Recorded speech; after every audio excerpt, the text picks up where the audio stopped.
Welcome back, YouTube. Today we are going to be talking about the dark reality hiding behind the biggest gaming platform on the planet.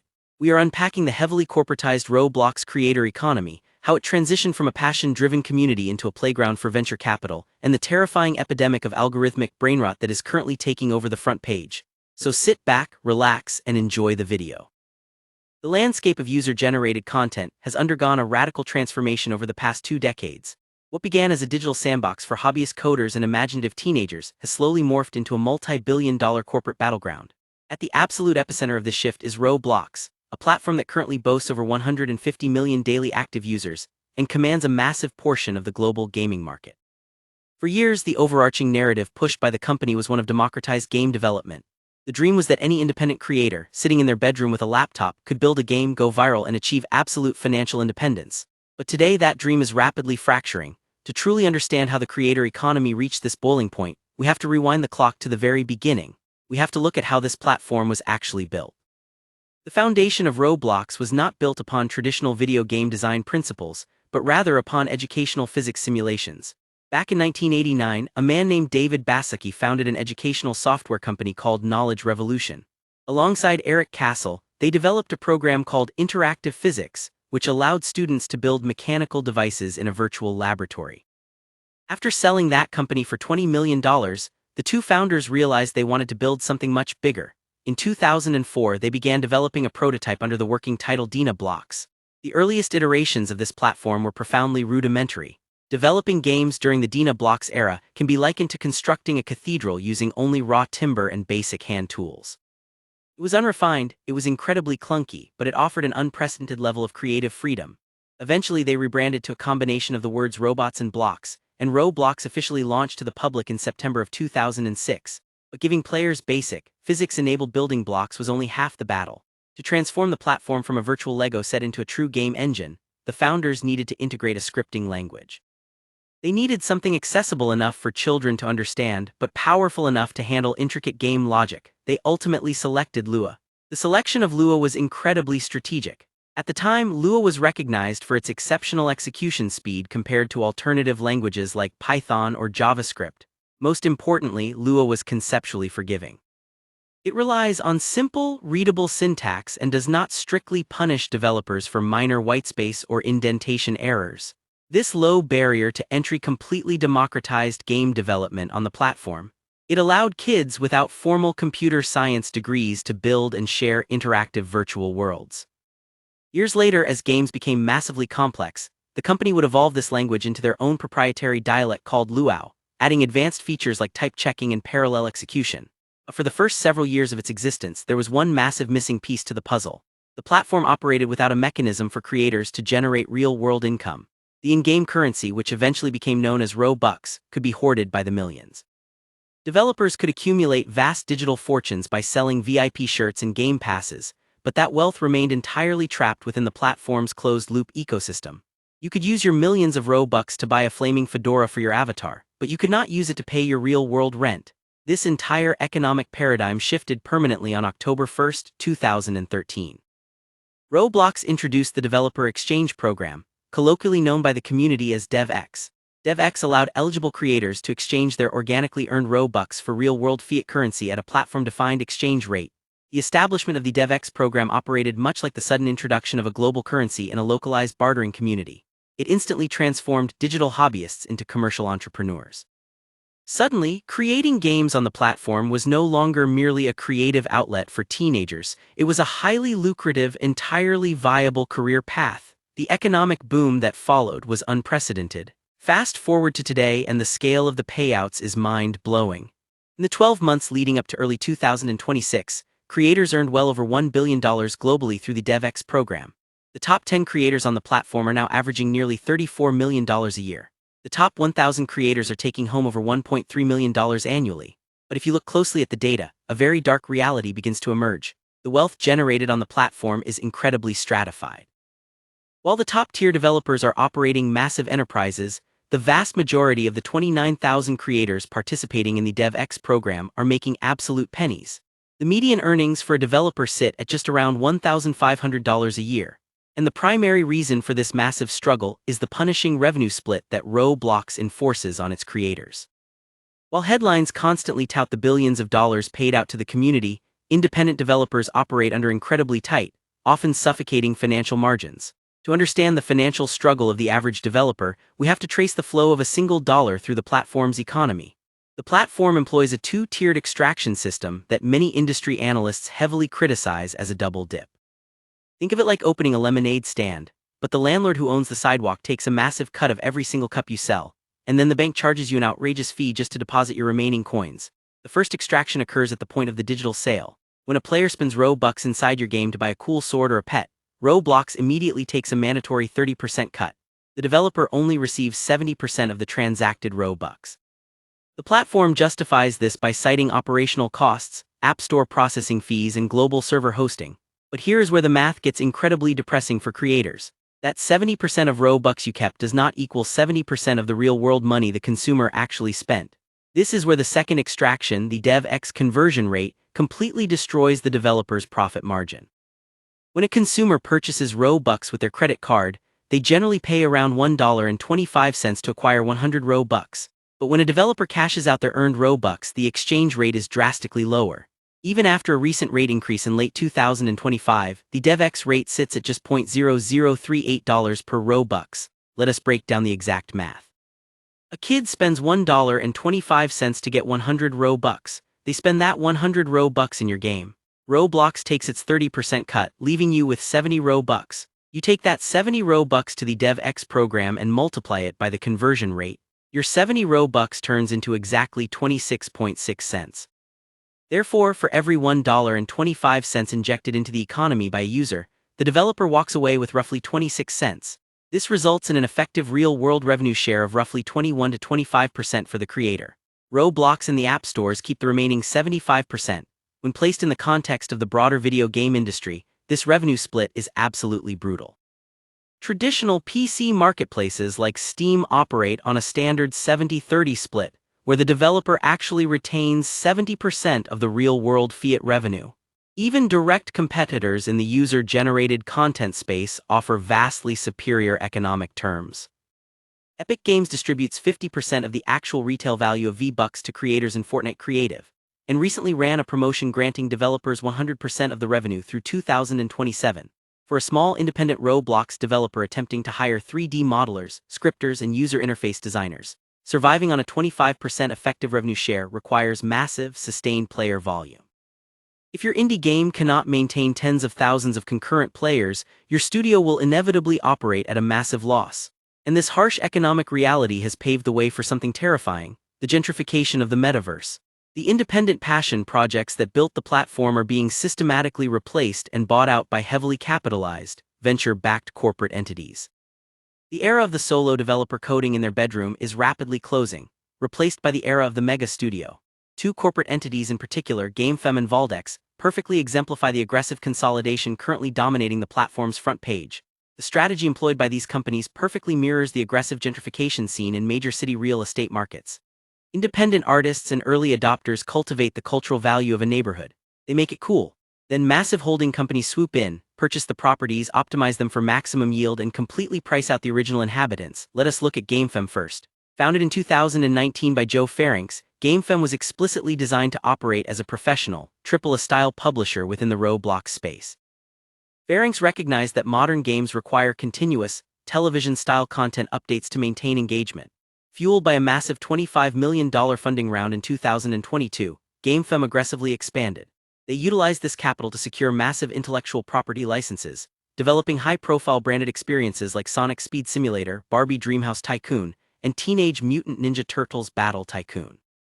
Sonic Speed Simulator was a watershed moment, peaking at over 350,000 concurrent players and cementing GameFam's corporate dominance. But this rapid corporatization came with a very dark side. GameFam's aggressive live operations strategy required relentless content output, leading to severe allegations of workplace mistreatment and exploitation. In late 2022, numerous former employees accused the company of enforcing mandatory crunch, which is unpaid, excessive overtime. They accused the company of severely underpaying development staff and executing abrupt layoffs without standard notice periods. The exploitation reached a critical flashpoint in 2023, resulting in federal intervention by the United States National Labor Relations Board. Programmer named Joshua DeBoer filed a formal complaint after discovering he was being paid significantly less than his industry peers. When DeBoer attempted to discuss salaries with his coworkers, which is a fundamental right protected under federal law, he was directly threatened by the CEO. According to reviewed chat logs, the CEO forced DeBoer to decide if he wanted to be a team player or a problem for the company, before placing the programmer on involuntary paid leave.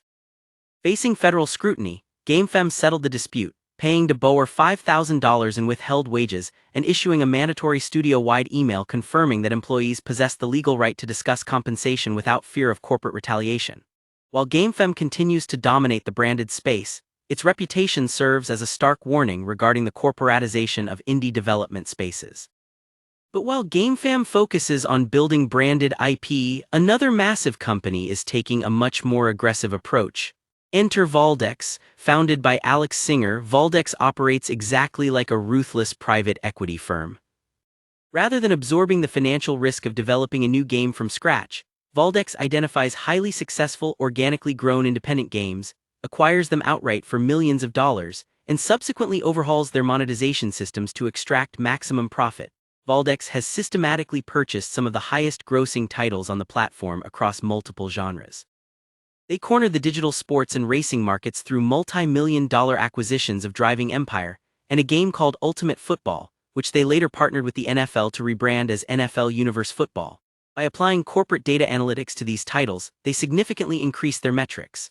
Driving Empire, for example, saw an 80% surge in monthly active players after Voldex took over. But Voldex's most aggressive and market-altering move occurred in early 2025, when the company fully acquired Brookhaven.